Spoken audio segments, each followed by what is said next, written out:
Salam alaikum. Durant cette séance, on va voir un exercice tiré du contrôle numéro 3 du prof Menti.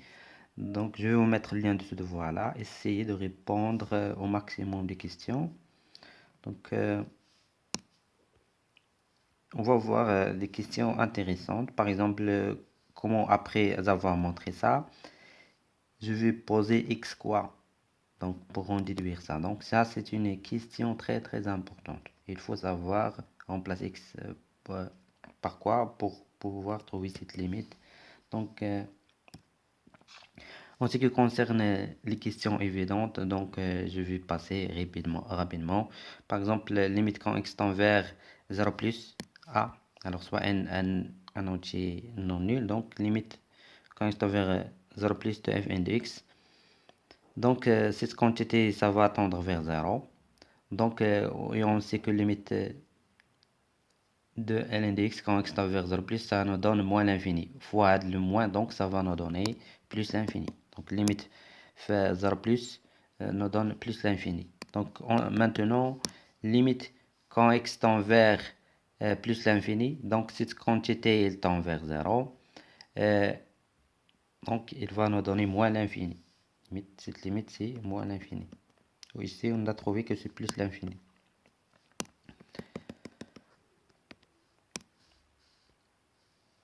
Donc, étudier branche infinie de Sen, puisque limite plus l'infini nous a donné moins l'infini, donc je vais calculer limite quand x tend vers plus l'infini de fn de x sur x. Donc, est égal à limite quand x tend vers plus l'infini de 1 sur x plus 1 sur x carré moins n fois ln de x sur x. Donc, 0, 0, cette quantité également, c'est 0, donc est égal à 0. D'où CF admet une branche parabolique en direction des axes des abscisses. Étudier les variations de Fn. Donc on va calculer, on a Fn, alors soit n un élément de n étoile,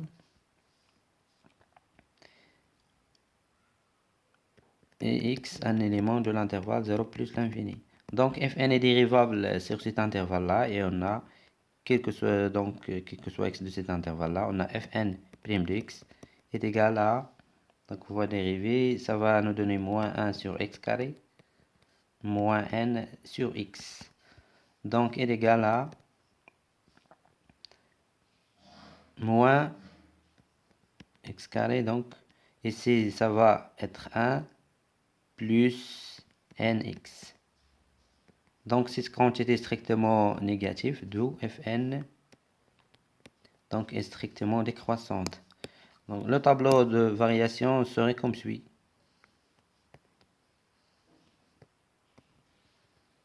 Donc Fn n'est pas défini en 0.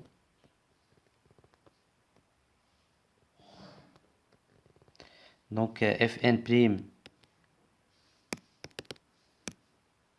désolé, je dois répéter ça.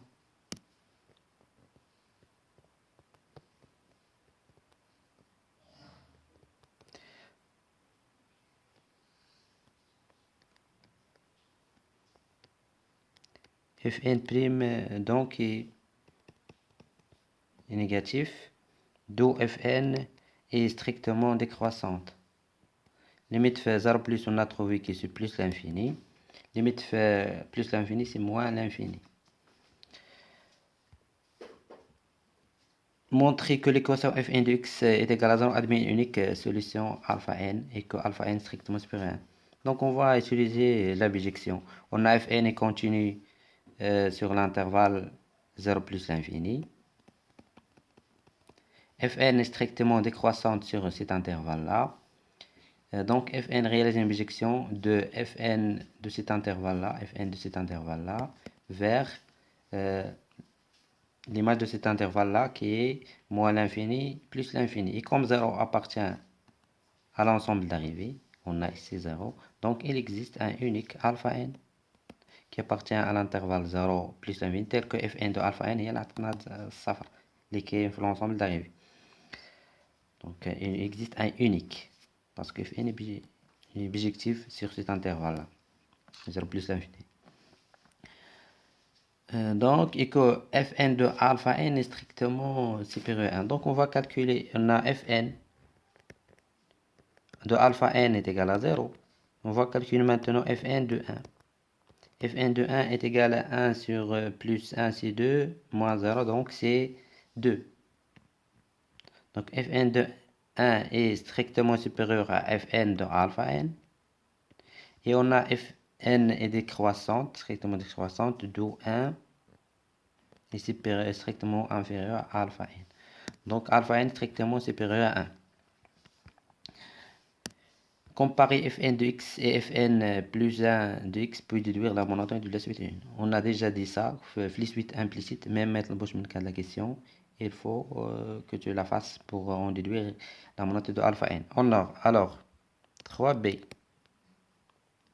soit x, un élément de l'intervalle 0 plus l'infini, et n, un élément de n étoile. On a fn de x, fn plus 1 de x, moins fn de x est égal. Fn plus 1 de x est égal à 1 plus 1 sur x, moins n plus 1 fois ln de x, moins 1, moins 1 sur x, moins, donc ça va nous donner plus n de ln de x. Donc ce 1 va se simplifier avec ce moins 1, 1 sur x, moins 1 sur x. Donc ce moins n ln x, ça va se simplifier avec n ln x. Donc ça va rester juste moins ln de x. Donc cette quantité-là, on sait que ln x, ln de x, elle est négative sur cet intervalle-là, 0, 1.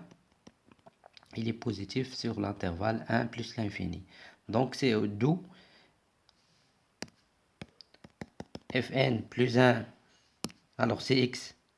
Il faut distinguer les cas. Si x appartient à l'intervalle 0, 1, on a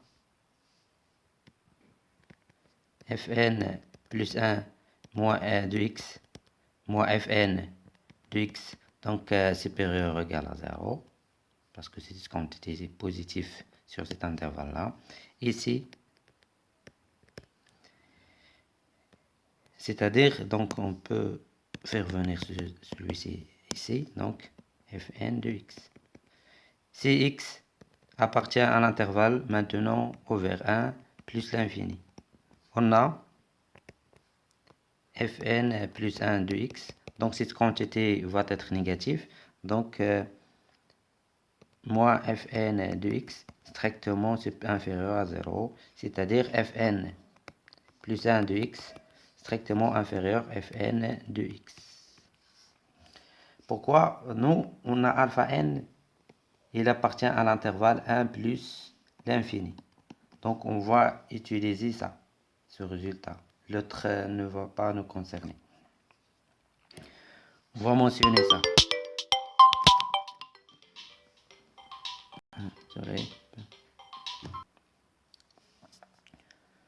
Alors on a,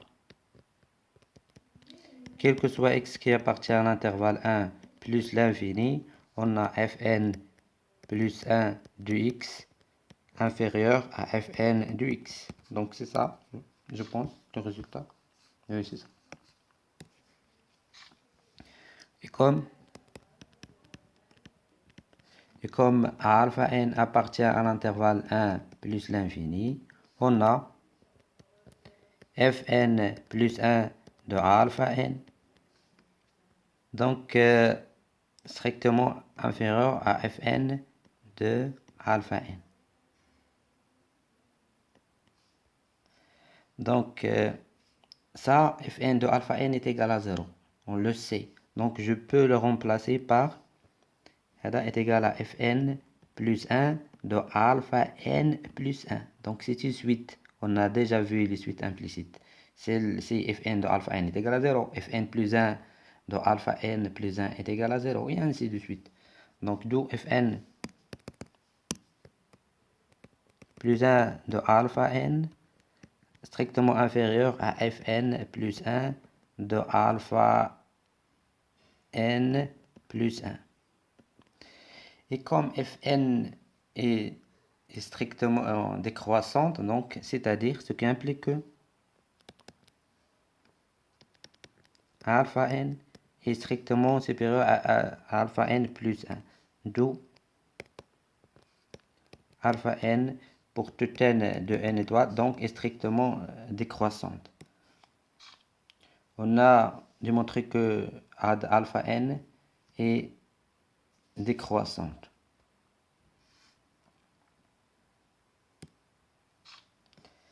Donc décroissante et minorée donc par 1, donc elle est convergente bien sûr.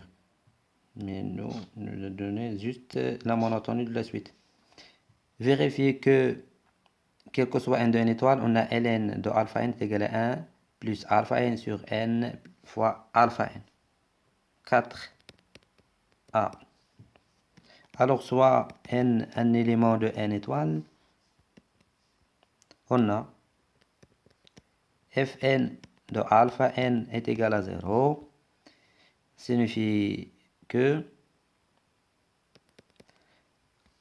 donc 1 plus 1 sur alpha n moins n fois ln alpha n est égal à 0.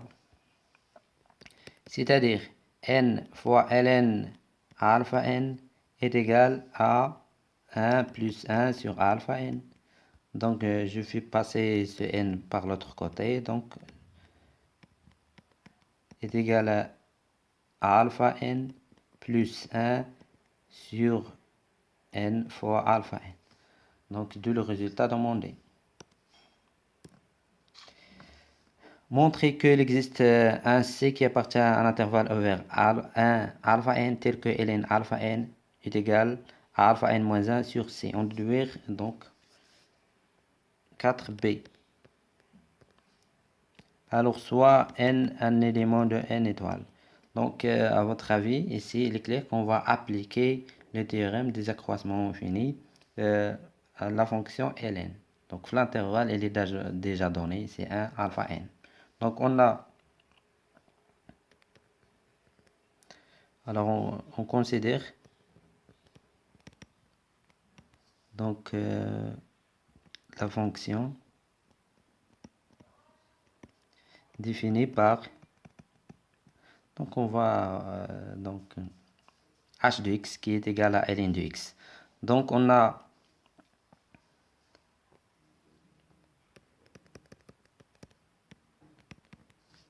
h et continue sur l'intervalle 1 à alpha n. H est dérivable sur l'intervalle ouvert 1 à alpha n. Donc d'après théorème des accroissements finis, donc il existe un C qui appartient à l'intervalle ouvert 1 à alpha n tel que h de alpha n, c'est-à-dire ln de alpha n, moins h de 1, donc ln de 1 c'est 0. ln de 1 c'est 0. Sur alpha n moins 1 est égal à h' de c, qui est c'est-à-dire 1 sur c. Donc c'est-à-dire ln de alpha n est égal à alpha n moins 1 sur c, d'où le résultat demandé. Donc on déduit que quel que soit n supérieur ou égal à 2, on a alpha n inférieur à 1 sur 1 plus n sur n moins 1. Alors 4, on est toujours 4b. Alors soit maintenant n un élément de n étoile tel que n supérieur ou égal à 2, donc bien sûr un élément de n tel que. Alors on a, alors comment trouver ce résultat? On a regardé, on a ln de alpha n est égal à cette quantité et on a démontré en utilisant taf que ln de alpha n également est égal à cette quantité. On a, c'est-à-dire on a 1 plus alpha n sur n alpha n est égal à alpha n moins 1 sur c. Parce que ln de alpha n est égal à cette quantité, ln de alpha n est également égal à cette quantité-là. Donc, puisqu'on va démontrer que celle-ci est inférieure à ça, on va encadrer ce c. Donc, c, on a c, il appartient à l'intervalle 1 alpha n. Donc, 1 sur c strictement supérieur à 1, ou bien on peut dire également inférieur, supérieur ou égal à 1 sur n, ici 1. Donc je vais multiplier par une quantité non nulle, donc ici c'est alpha n moins 1 sur alpha n, ici alpha n moins 1 sur c. Donc j'ai pas besoin de ce côté de l'inégalité, je peux le laisser. Donc on a démontré que alpha n moins 1 sur c est supérieur ou égal à alpha n moins 1 sur alpha n. Donc, et ça c'est quoi? Alpha n moins 1 sur c, c'est exactement 1 plus alpha n sur n fois alpha n. Donc, c'est-à-dire alpha n moins 1 sur alpha n inférieur ou égal à, c'est quoi? 1 plus alpha n.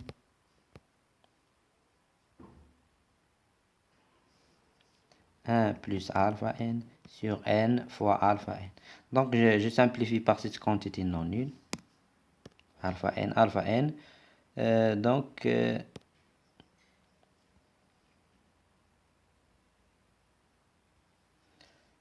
qu'est-ce que reste? Il reste donc ce qui implique que n fois facteur de alpha n moins 1 inférieur ou égal à 1 plus alpha n.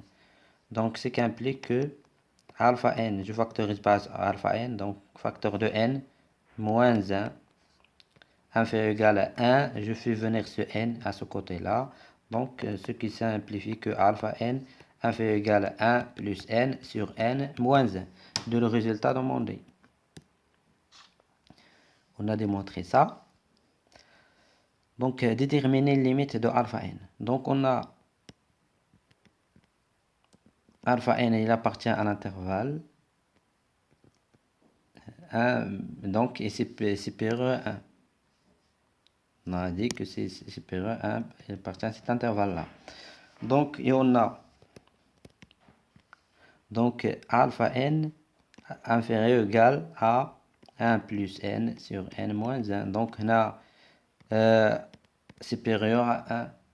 Et comme limite, quand n tend vers plus l'infini de cette quantité-là, elle tend vers 1. Ça, ici, on a 1. Donc, limite de alpha n, c'est 1. Limite de alpha n, c'est 1. Donc, est égal à 1.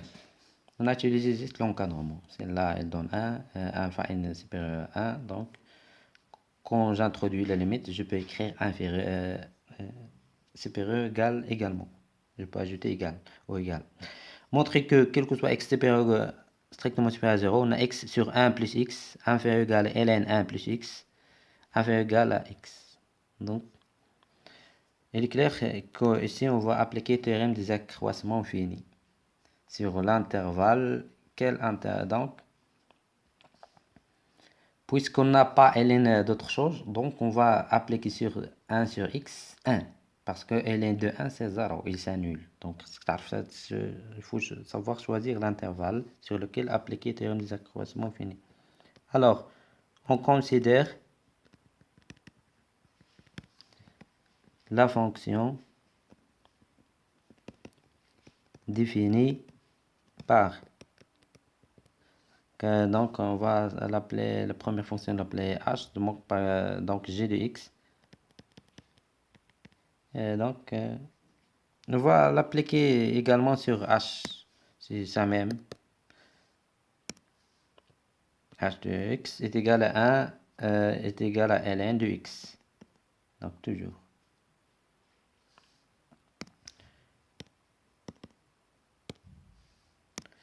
Donc, on va l'appeler t, ln de t. Alors, soit t un élément de l'intervalle ouvert 0 plus l'infini. Donc,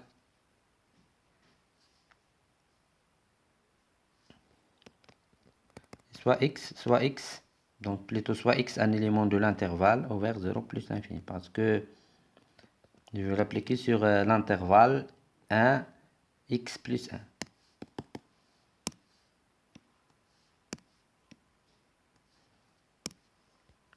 On a h et continue sur l'intervalle fermé 1, x plus 1.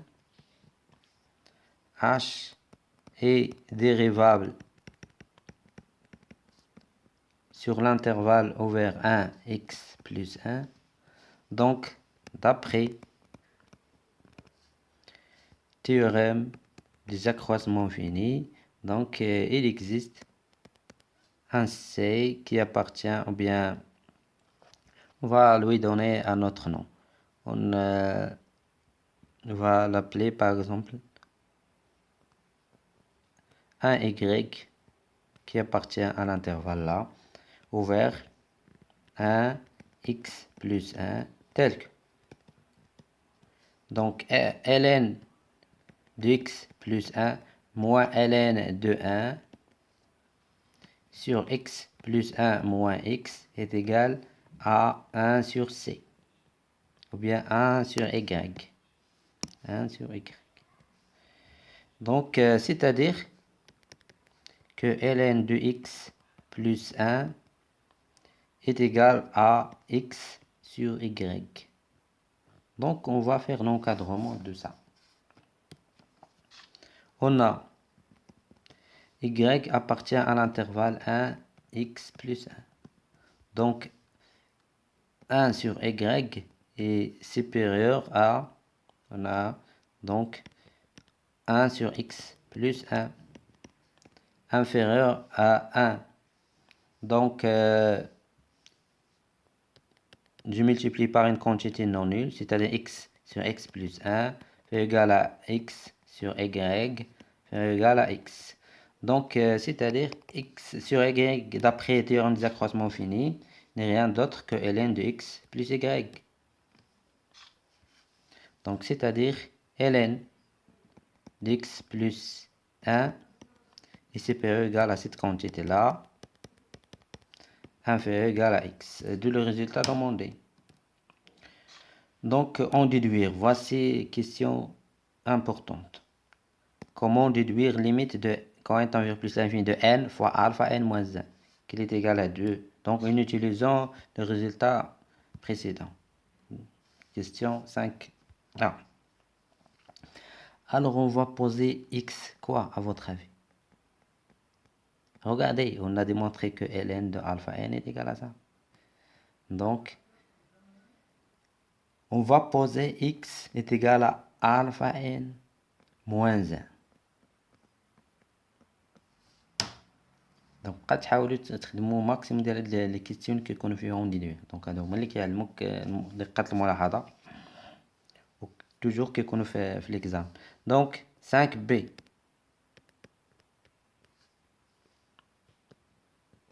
on a d'après 5a donc x sur 1 plus x inférieur égal à ln de 1 plus x inférieur égal à x. Donc on pose x est égal à alpha n moins 1. Donc on aurait donc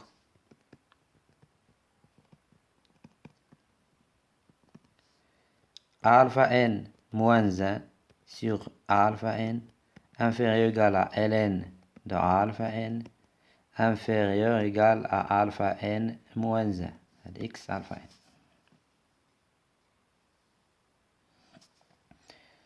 Donc, comment... Alors, ce alpha n, je peux le faire revenir ici. Donc, c'est-à-dire alpha n moins 1 inférieur égal à alpha n fois ln de alpha n. Donc, maintenant, je peux multiplier tout avec n.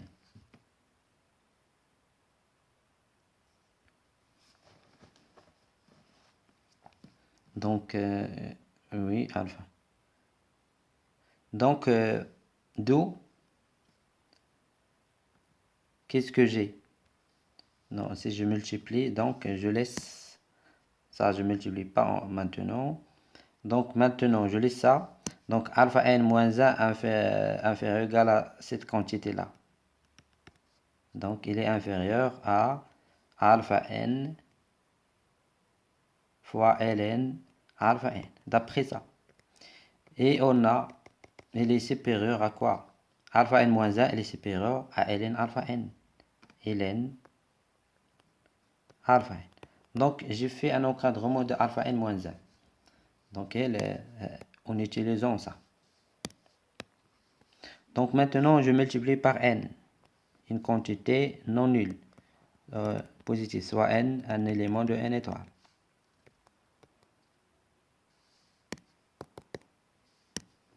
ln de alpha n.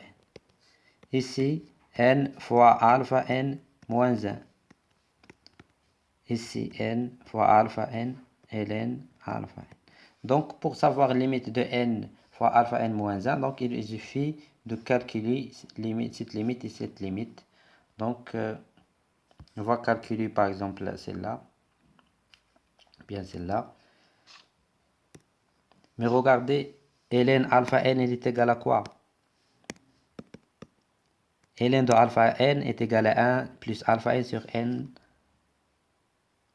fois alpha n. On a ln alpha n est égal à 1 plus alpha n sur n fois alpha n. D'où n fois ln alpha n est égal à 1 plus alpha n sur alpha n. D'où limite quand n tend vers plus l'infini de n, ln alpha n est égal à limite quand n tend vers plus l'infini de 1 plus alpha n sur alpha n. Donc alpha n, on a trouvé sa limite c'est 1. Donc 1 plus 1 c'est 2 sur 1 est égal à 2. Donc cette limite n fois ln alpha n, on l'a trouvé. Donc il est égal à la limite de cette quantité est égal à 2. Donc maintenant calculons cette limite là. Donc on a ln alpha n est égal à 1 plus alpha n sur n fois alpha n. Donc je multiplie les deux côtés par n fois alpha n. Donc ici fois n alpha n. Donc je simplifie par n fois alpha n. Donc est égal à 1 plus alpha n. Ça c'est n alpha n fois ln alpha n. D'où limite quand n tend vers plus l'infini de n alpha n fois ln alpha n est égal à la limite quand n tend vers plus l'infini de 1 plus alpha n est égal à 2. Parce que limite de alpha n, on a trouvé que c'est 1, c'est 2 également. Donc limite aussi de cette quantité-là.